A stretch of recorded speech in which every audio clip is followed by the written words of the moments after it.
Dr. Linn. Well, first of all, I just want to say I'm always impressed with how much you all have full-time jobs, and yet you're able to attend not only your children's events, but also events of other people's children around the district. So thank you so much. It's always noticed when you show up to events and greatly appreciated, and staff make comments and notice that you're there, and I want to thank you for that. You've mentioned a lot of the events that I've also been able to attend. Middle School Musical, I was able to open Friday night and got to see Reagan's daughter Claudia perform.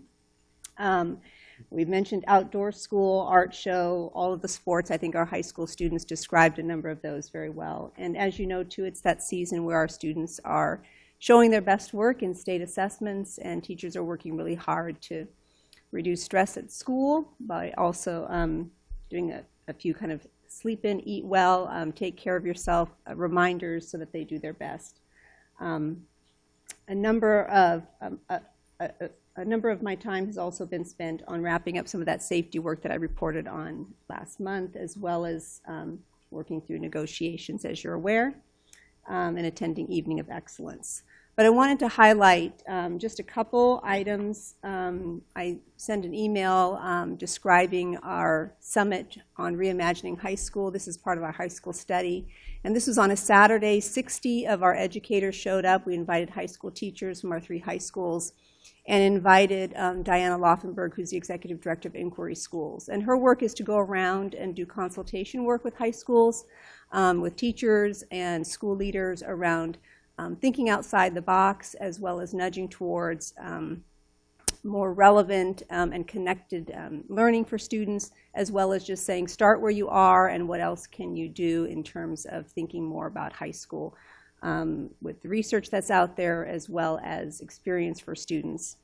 So it was a great morning together. Comments from teachers, can we bring her back? Could she come and work with all of our staff? We could only invite a small group, but they definitely left with a sense of being inspired and some work to aspire towards. So that was a very successful summit. And then the other event that I shared with you was recently all of our school leaders participated in a day with Dr. June Rimmer from Center for Ed Leadership, University of Washington. We've been working with CEL, Center for Ed Leadership, for a number of years now around our 5 dimensions of teaching and learning, thinking about cycles of inquiry, how we observe learning and give targeted feedback to teachers, and how we think about outcomes for students. We invited Dr. June Rimmer because she has written most recently about an equity-centered lens around instructional leadership, and also does a lot of work with school districts around the nation. Mostly this year she's been in Florida, but also giving some feedback to school districts in Tennessee, and then also here in Oregon with Portland Public Schools. So just a couple highlights of that day. We visited 3 schools, and she did some brief learning walks at each of those 3 schools, and then got a kind of a better sense of our work and heard from principals around how they navigate their cycles of inquiry. And then came back in this room where all of the school leaders, a group of 65 of us were here, and we spent 2 hours together with her as she described what she saw and heard, as well as kind of nudged us forward in thinking about our equity work. These are a couple of the slides that she presented that got us into conversation and thinking about the importance of equity in terms of equal outcomes for students, access and support, respect for differences, achievement of every student. Some wonderings that she's noticed across the nation as she's done this work, and certainly resonated for us around our equity work and opportunity gaps, that this drive of accountability for test results sometimes overshadows the work that we need to do for students, but also has an important component in making sure every student is learning. So some of that tension, making sure there isn't stark inconsistency from classroom to classroom around the kind of the quality of instruction that students are receiving. And then you can read the others there. So an opportunity to kind of reflect with her around where are those inequities that we're also still seeing, maybe in our district, or those that we aspire to keep working towards. And next. Just that reminder that leading for equity requires certain skills, attributes, and dispositions. This is not work for the faint of heart, but it's courageous work because there's bold conversations and courageous conversations. And for many of our school leaders, it's out of their comfort zone, or for teachers, a spirit of advocacy, a willingness to confront inequities. I see some of our friends from the Westland Alliance for Inclusive Communities here with us, and this is the work that they lead in the community of West Linn. And so certainly this should resonate for them around this is hard work. It's not a sprint, it's a marathon, it's a journey, and requires constant conversation with each other. And then lastly, she left us with thinking about next year. So Joe, if you could do the next slide. There we go. Now's the time when we actually think about September as well. And so where do we go from here in terms of equity and equitable practices, how our equity teams are inviting in the voice of students and teachers and now parents. What are those areas that we need to adjust our equity lens, and what do we need to change as leaders? And so it was a real motivating day. It was a day spent with someone who goes around and speaks on this topic, but also knows deeply the work of schools. She's been a former principal, teacher, assistant superintendent, and deeply in the work. And so, again, another person that staff said, when can we bring her back, and could she be a part of a learning walk at my school? So those were a couple highlights. And then lastly, we have a theme this year of leading together. The Clackamas County School District Superintendents were, again, this was our second joint session this year with the Clackamas County Commissioners. Again, the topic was on mental health, and we heard from some different mental health professionals as well as county staff who were able to talk about not only an update on Safe Oregon, which you've also received some updates on, but some of the other work that is being done around the county, and again, providing that data to the county commissioners in terms of just requesting more advocacy on mental health.